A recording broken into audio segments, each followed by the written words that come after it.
Aujourd'hui, on va parler de la place de l'échographie dans les entorses de cheville. Qu'est-ce que l'échographie peut nous amener? On montrera dans une première partie comment faire une échographie de la cheville et dans une deuxième partie, on présentera des cas cliniques d'application pratique.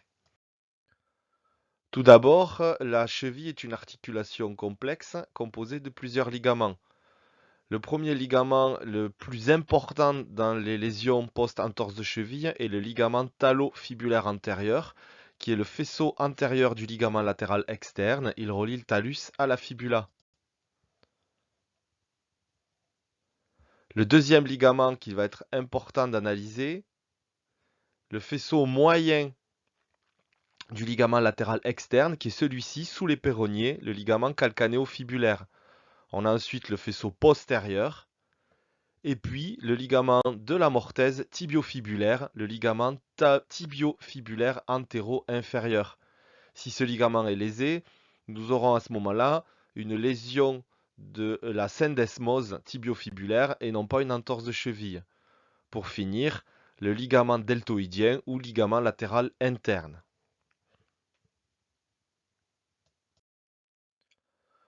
Donc en reprenant ici sur cette image, de manière plus précise, on retrouve le ligament talofibulaire antérieur en rouge, faisceau antérieur du ligament latéral externe, le ligament tibiofibulaire antéro-inférieur qui est le ligament de la mortaise tibiofibulaire. En cas d'atteinte, nous avons une entorse de la syndesmose et non pas une entorse de la cheville simple. Le ligament calcanéo-fibulaire, faisceau moyen du ligament latéral interne qui se situe sous les tendons des péronniers latéraux. Lors d'une entorse de cheville, le mécanisme le plus fréquent est en torsion avec un varus équin.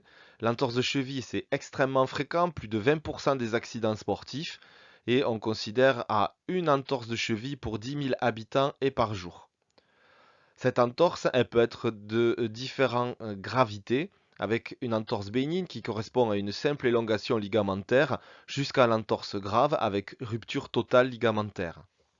Les diagnostics différentiels, je les ai déjà énoncés précédemment, vont être l'entorse de la syndesmose avec une atteinte de la tibiofibulaire et bien sûr les différentes fractures, que ce soit une fracture malléolaire externe ou une fracture de la tête du cinquième méta qu'il conviendra d'éliminer devant tout traumatisme de cheville.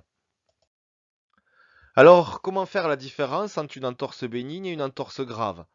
L'entorse grave, la plupart du temps, on a un craquement audible lors du traumatisme. Le sportif nous dit j'ai vraiment senti quelque chose de craquer dans ma cheville et je n'ai pas pu continuer le match avec une impotence fonctionnelle totale, immédiate et persistance, empêchant la reprise de toute activité sportive. Donc le sportif qui a un traumatisme de cheville avec une sensation de craquement audible et une impotence fonctionnelle totale a jusqu'à preuve du contraire une entorse grave de cheville. L'entorse bénigne, la plupart du temps, n'a pas de craquement audible. L'impotence fonctionnelle est partielle avec une douleur d'apparition secondaire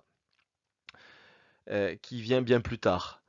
Vous pouvez remarquer que la douleur vive malléolaire externe n'est pas corrélée à la gravité de la lésion. C'est-à-dire que vous pouvez avoir quelqu'un qui a une douleur très importante avec une entorse bénigne et à contrario quelqu'un qui a une entorse grave avec une douleur moindre. Ceci s'explique par la tension qu'il peut y avoir au sein de la capsule articulaire. Lors d'une entorse bénigne, au sein de la capsule articulaire, vous pouvez avoir une tension très importante responsable d'une douleur majeure, alors que lorsque d'une entorse grave, vous pouvez avoir une rupture de la capsule articulaire avec baisse des pressions intra-articulaires diminuant la douleur. Donc il faut faire attention à cela, la gravité de l'entorse n'est pas corrélée à l'importance de la douleur. Alors qu'est-ce qui est indispensable devant une entorse de cheville? C'est un bon interrogatoire pour rechercher les mécanismes lésionnels. S'agit-il d'une entorse classique avec un mouvement en varus équin ou s'agit-il de mouvements un peu plus complexes comme une hyperrotation externe? L'examen clinique ensuite va être important, mais parfois peut être mis à mal devant l'importance des douleurs, empêchant la réalisation des tests cliniques. Les radios vont être importantes là aussi selon les critères d'Ottawa pour éliminer des fractures. Et enfin, l'échographie peut être un examen majeur permettant à la fois de grader l'entorse de cheville, mais également de guider la prise en charge. Alors, quel est le plan utilisé la plupart du temps pour une échographie de cheville? On- J'avais décidé de le diviser en 3 chapitres. Le premier chapitre va être l'aspect articulaire avec la recherche d'un épanchement talocrural ou d'un épanchement de l'articulation sous-talienne, sous-astragalienne. L'aspect ligamentaire avec les aspects de chaque ligament, tibiofibulaire antérieur, talofibulaire antérieur, calcanéofibulaire, ligament latéral interne. Et enfin, l'aspect tendineux à la recherche d'un épanchement de la gaine des péronées latéraux ou d'une ténosynovite du tibial postérieur. Concernant l'aspect ligamentaire, les lésions qui vont être recherchées vont être une solution de continuité ligamentaire en faveur d'une rupture totale du ligament ou un aspect du ligament épaissi hypoéchogène continu en faveur d'une entorse bénigne. Concernant l'aspect articulaire, je l'ai dit, la recherche d'un épanchement intra-articulaire talocrural et sous-talien. L'aspect ligamentaire, avec l'analyse des divers ligaments qui vont avoir une importance capitale par rapport à la prise en charge thérapeutique, vont être le ligament tibiofibulaire antéro-inférieur, correspondant à une lésion de la syndesmose, le ligament talofibulaire antérieur, faisceau antérieur du ligament latéral externe, le plus fréquemment touché, le ligament calcanéo-fibulaire ou faisceau moyen, et enfin rechercher les atteintes en contre-coup sur le ligament latéral interne. On va rechercher un aspect continu, épaissi, hypoéchogène, ou à contrario, un aspect rompu du ligament avec solution de continuité et arrachement osseux. Enfin, l'aspect tendineux avec l'analyse du tibial postérieur, notamment jusqu'à son insertion sur le naviculaire, à la recherche d'un tendon épaissi, hypoéchogène, avec un épanchement de la gouttière important pouvant correspondre à une ténosynovie du tibial postérieur, pouvant aller jusqu'à la rupture avec effondrement de l'arche interne du pied. Les tendons des péronées latéraux vont être analysés, là aussi à la recherche d'un épanchement de la gaine et d'une anomalie tendineuse pouvant correspondre à une ténosynovite, voire parfois jusqu'à une luxation de ces péronniers latéraux. La première coupe la plus importante va être la recherche d'un épanchement intra-articulaire talocrural avec une coupe sagittale sur la cheville, tel que le placement de la sonde présenté sur la photo de gauche, où on voit apparaître sur l'image échographique à droite le tibia et puis le dôme du talus. La recherche d'un épanchement intra-articulaire consiste à retrouver une image anéchogène dépressible ici au niveau intra-articulaire correspondant à un épanchement liquidien de celui-ci. Ici, on a une coupe d'échographie sagittale talocrurale normale avec la visualisation de cette image anéchogène non dépressible toute petite, mince, qui correspond au cartilage du dôme du talus. Il n'y a donc pas d'épanchement intra-articulaire sur cette coupe d'échographie. On va bien sûr, bien entendu, avoir toujours une échographie comparative en comparant les deux chevilles. La deuxième coupe va être la recherche d'une atteinte de la syndesmose tibiofibulaire en orientant la sonde d'échographie en dehors et en externe pour rechercher un aspect tendu, fibrillaire, plutôt hyperéchogène du ligament tibiofibulaire antéro-inférieur. Là aussi, on va toujours avoir un examen comparatif. Enfin, une coupe très importante, la coupe du ligament talofibulaire antérieur, où l'on va s'aider en mettant le membre inférieur en varus pour essayer de tendre le ligament. On pourra même faire des mouvements dynamiques de varus pour vérifier que le ligament talofibulaire antérieur se tend bien. Le ligament est normal s'il est fibrillaire, normoéchogène voire hyperéchogène et s'il est d'épaisseur identique au côté contralatéral.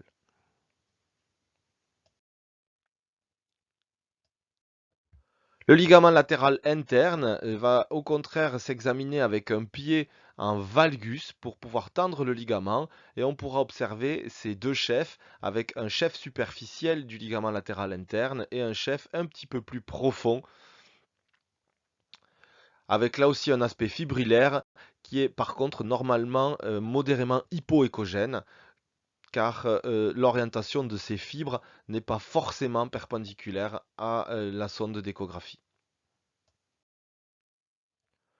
Voici un aspect comparatif avec ici le faisceau superficiel du ligament latéral interne. L'exploration du ligament calcanéo-fibulaire ou faisceau moyen du ligament latéral externe s'explore juste en superficie de l'articulation sous-astragalienne qui est visualisée ici, et le ligament est fibrillaire et est présent en amac par rapport aux péronniers latéraux, et un mouvement déversion du pied va provoquer des mouvements de ces tendons péronniers latéraux car le ligament calcanéo-fibulaire va se tendre. On va bien entendu là aussi rechercher une ténosynovite de ces péronniers latéraux correspondant à un épaississement de la gaine tendineuse avec des tendons augmentés de volume et hypoéchogènes associés parfois à un épanchement intra-articulaire. Il en est de même pour le tendon du tibial postérieur. Alors on va attaquer les cas cliniques avec le premier cas, c'est un joueur de basket de 16 ans qui présente une entorse droite en varus il y a 3 jours avec un hématome visible, un craquement audible et une impotence fonctionnelle immédiate. Lorsque l'on le voit à 3 jours, il y a un franc tiroir antérieur, la radiographie était normale, éliminant une fracture. Devant ce cas clinique, on retrouve un mécanisme classique en varus, un craquement audible et une impotence fonctionnelle immédiate étant en faveur d'une entorse grave. Maintenant, on va grader le degré d'atteinte en réalisant une échographie. La coupe de recherche d'un épanchement intra-articulaire talocrural retrouve effectivement une image anéchogène dépressible dans la capsule articulaire correspondant à un épanchement intra-articulaire.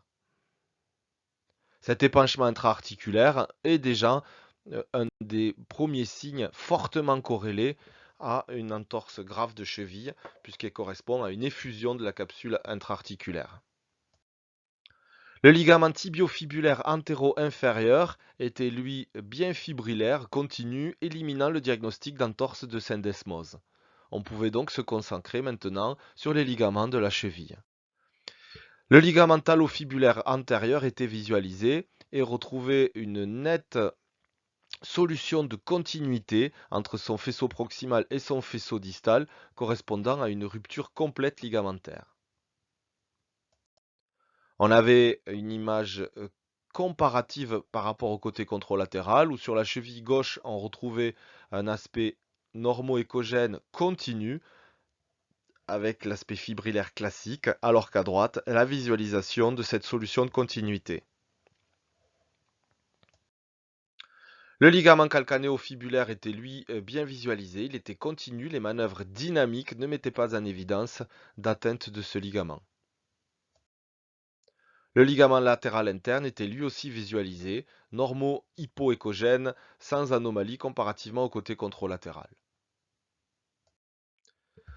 Donc le diagnostic chez ce jeune patient était celui d'une entorse grave de cheville avec rupture complète du ligament talofibulaire antérieur. Il n'y avait pas d'atteinte de l'articulation sous-astragalienne, il n'y avait pas d'atteinte du faisceau moyen ligamentaire. L'objectif du traitement était donc la cicatrisation du ligament talofibulaire antérieur avec la prescription d'un protocole classique de rééducation d'entorse de cheville avec glaçage, repos, élévation, contention et une contention par une attelle antivirus Aircast pour une durée minimale de 3 à 4 semaines, pouvant aller dans certains cas jusqu'à 6 semaines quand l'on veut obtenir la cicatrisation à tout prix du ligament, par exemple chez un patient jeune, ce qui était le cas ici. On effectue un contrôle à 4 semaines. Le deuxième cas clinique est celui d'un handballeur de 20 ans avec une entorse droite de mécanisme imprécis. L'impotence fonctionnelle était totale. Il existait à l'examen clinique un volumineux hématome de l'arrière-pied. La radio était normale et éliminait une fracture. Là où il faut faire attention sur cette entorse, c'est le mécanisme imprécis et surtout l'hématome de l'arrière-pied qui doit nous faire rechercher une atteinte de l'articulation sous-astragalienne. L'épanchement intra-articulaire était visualisé, correspondant à l'entorse grave telle que suspectée par la clinique. Le ligament talofibulaire antérieur était rompu avec une solution de continuité nettement visible, un aspect distendu du faisceau du moignon distal de ce ligament talofibulaire antérieur. On a ici à gauche la fibula, à droite le talus et cette solution de continuité. Lors de l'observation du ligament calcanéo-fibulaire, on retrouvait un épanchement important de l'articulation sous-astragalienne, un volumineux hématome également des péronniers latéraux et un aspect rompu de ce ligament calcanéo-fibulaire. Voici, centré sur l'articulation sous-astragalienne, le net épanchement intra-articulaire. Donc au total, on avait ce jeune handballeur qui présentait une entorse grave de cheville avec rupture du ligament talofibulaire antérieur associée à une rupture du faisceau moyen du ligament latéral externe, c'est-à-dire le ligament calcanéo-fibulaire. Cette entorse de cheville était associée à une entorse de l'articulation sous-astragalienne. Et c'est là que l'écho va vous aider parce que non seulement vous allez pouvoir rechercher des entorses associées de l'arrière-pied, c'est-à-dire l'articulation sous-astragalienne, mais également des entorses de l'avant-pied, avec notamment l'entorse de Chopard qui s'évalue en étudiant le ligament talonaviculaire dorsal. Donc l'objectif du traitement était, outre d'éviter le varus correspondant à l'atteinte du ligament talofibulaire antérieur, il convenait également d'éviter les mouvements de l'arrière-pied. Et pour éviter les mouvements de l'arrière-pied de manière stricte, on pouvait mettre en place dans un premier temps une botte de marche et puis dans un deuxième temps une immobilisation par attelle antivirus classique type AirCast. Donc on privilégiait un traitement en deux temps et on privilégiait la botte de marche pour éliminer tout mouvement de l'articulation sous-astragalienne. Encore une fois, les traitements qui sont présentés ici dans ce cas clinique sont purement personnels puisque il n'y a pas de véritable recommandation précise concernant le traitement des entorses de cheville. Donc là, c'était uniquement des expériences personnelles. Le troisième cas clinique était celui d'un footballeur professionnel de 22 ans avec un traumatisme de cheville en rotation externe forcée survenu 3 semaines auparavant. Depuis, il avait une douleur face antéro-externe de cheville mal systématisée et ce joueur n'arrivait pas à reprendre le foot. Alors ce qui nous choque devant ce cas clinique, c'est le traumatisme en rotation externe forcée avec une impotence fonctionnelle immédiate qui n'était pas véritablement décrite par le patient. Ensuite, on avait des douleurs face antéro-externe de cheville qui ne correspondaient pas à des douleurs du ligament talofibulaire antérieur, mais des douleurs qui étaient un peu plus hautes sur le dos du pied. Il avait notamment une douleur à cette manœuvre de rotation externe forcée. L'articulation talocrurale ne retrouvait pas d'épanchement intra-articulaire. Par contre, il y avait une solution de continuité franche sur le ligament tibio-fibulaire antéro-inférieur, ce qui correspondait au mécanisme de rotation externe forcée et ce qui était donc fortement évocateur d'une entorse de la syndesmose. Le patient présentait donc une rupture totale du ligament tibio-fibulaire antéro-inférieur comparativement au côté contralatéral. Cette entorse de la syndesmose était isolé puisqu'il n'existait pas d'entorse de cheville associée, avec sur cette coupe un ligament talofibulaire antérieur qui était continu, sans signe de rupture. Donc au total, on avait une entorse de la syndesmose qui était vue 3 semaines après le traumatisme. C'était une entorse isolée. On avait affaire à un footballeur professionnel. Un avis chirurgical spécialisé avait donc été demandé. Autre cas clinique concernant un footballeur professionnel âgé de 22 ans qui présente des douleurs chroniques de cheville. Dans les antécédents, il a eu beaucoup d'arthrose, mais il ne se souvient plus quand, comment, où, quel côté. C'est un joueur qui est international, qui évolue en équipe nationale d'un pays africain, qui a eu des ondes de choc en face latérale de cheville, sans que l'on ne comprenne vraiment quel était l'objectif de cette prise en charge. L'examen clinique est sans particularité, il n'a pas de tiroir. La radiographie était normale. L'échographie retrouve un ligament talofibulaire antérieur très épaissi, hypoéchogène mais continu, correspondant à des séquelles d'entorse ayant bien cicatrisé. Par contre, il existe un volumineux épanchement intra-articulaire avec des images hyperéchogènes intra-articulaires pouvant correspondre à des franges de synoviales flottant dans l'articulation. La cheville contralatérale était, elle, sans anomalie. Il existe plusieurs séquelles sur ces chevilles, d'arrachement osseux sur le ligament talofibulaire antérieur gauche, d'arrachement osseux sur le ligament talofibulaire antérieur droit. Au total, on avait donc un patient qui présentait un épanchement chronique de cheville avec séquelles d'entorse. Il avait des douleurs lors du sport et donc on avait demandé un arthroscanner pour évaluer le statut cartilagineux. Et cet arthroscanner, devant cet épanchement isolé sur séquelles d'entorse, avait retrouvé une lésion du dôme astragalien pour lequel là aussi un avis chirurgical avait été demandé.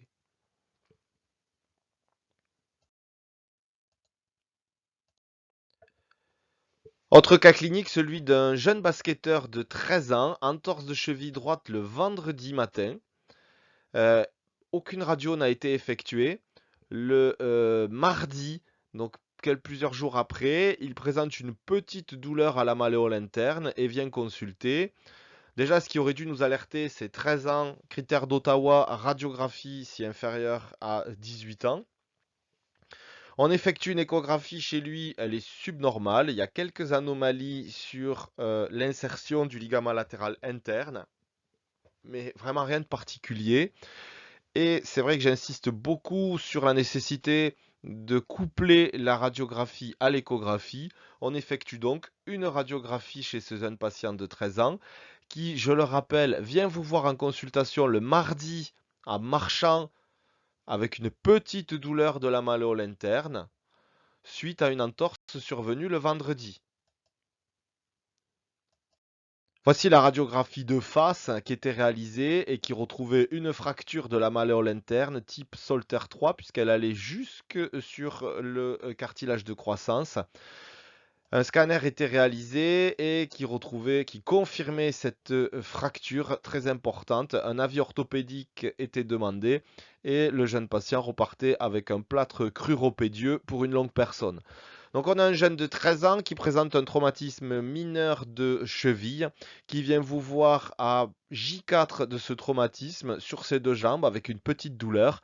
Et l'examen clinique et radiographique met en évidence une fracture très grave de la malléole interne nécessitant la pose d'un plâtre cruropédieux. Donc là, les deux enseignements à avoir, c'est que l'entorse de cheville chez l'enfant, c'est vraiment un diagnostic éliminatoire et tout traumatisme de cheville chez l'enfant doit bénéficier d'une radiographie pour éliminer ce type de fracture qui a fort pourvoyeur d'arthrose pour le futur. Et également, comme je l'ai dit au début, la douleur n'est parfois pas corrélée à la gravité puisque ce jeune patient était venu sur ses deux jambes à la consultation précédente. Dernier cas clinique, un homme de 48 ans, violente douleur de cheville lors de la chasse. En fait, il enjambe une clôture et lorsqu'il enjambe la clôture, quand il pose le pied, il ressent une énorme douleur à type de décharge électrique sur sa partie latérale de cheville. En reprenant l'interrogatoire, on constate qu'il n'y a pas de mécanisme traumatique en varus. Il n'avait aucune déformation, enfin, il n'a présenté aucune déformation en varus de cheville.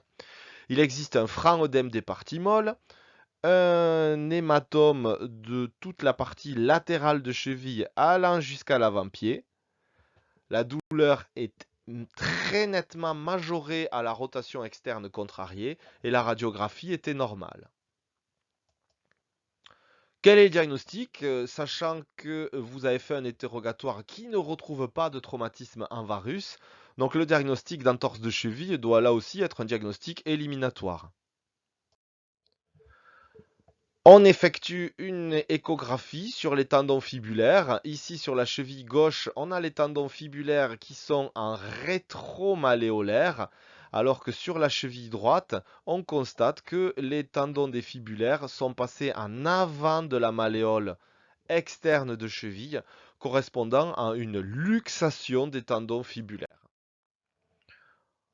On va mettre la vidéo pour vérifier la luxation des tendons fibulaires, l'épaississement ici du rétinaculum correspondant à la rupture du rétinaculum et cet aspect très antérieur du long et du court fibulaire situé très nettement en avant de la malléole externe correspondant à une luxation aiguë des tendons des péronées latéraux. On va remettre la vidéo, vous pouvez constater l'épaississement du rétinaculum des fibulaires et puis ici la malléole externe avec les tendons qui sont en avant de la malléole puisque ces tendons devraient être présents ici et ils sont nettement en avant. Donc on n'avait pas d'entorse de cheville chez ce patient mais une rupture complète du rétinaculum des fibulaires avec luxation des péronées latéraux en avant de la malléole. Donc les péronées, au lieu d'être ici en rétromalléolaire, ils étaient passés totalement en avant avec éventuellement un muscle troisième fibulaire. Un avis chirurgical était demandé en urgence et le patient a été rapidement opéré avec une récupération totale. Et là, c'est vraiment important l'échographie de faire le diagnostic de cette luxation des fibulaires pour éviter d'avoir une luxation chronique des fibulaires, rendant là aussi un traitement chirurgical plus complexe.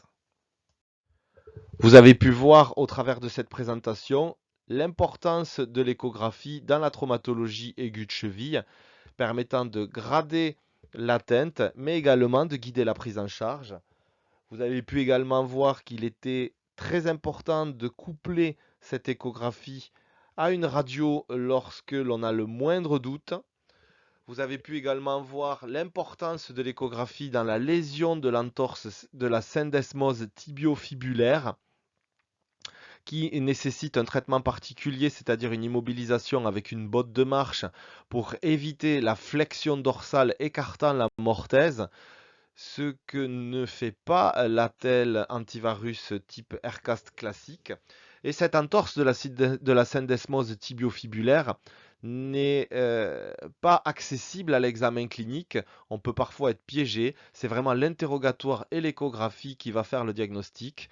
Enfin, vous avez pu voir que la douleur n'est pas corrélée à la gravité de l'entorse, et notamment chez ce jeune patient qui avait cette fracture malléolaire et qui marchait sans aucun problème.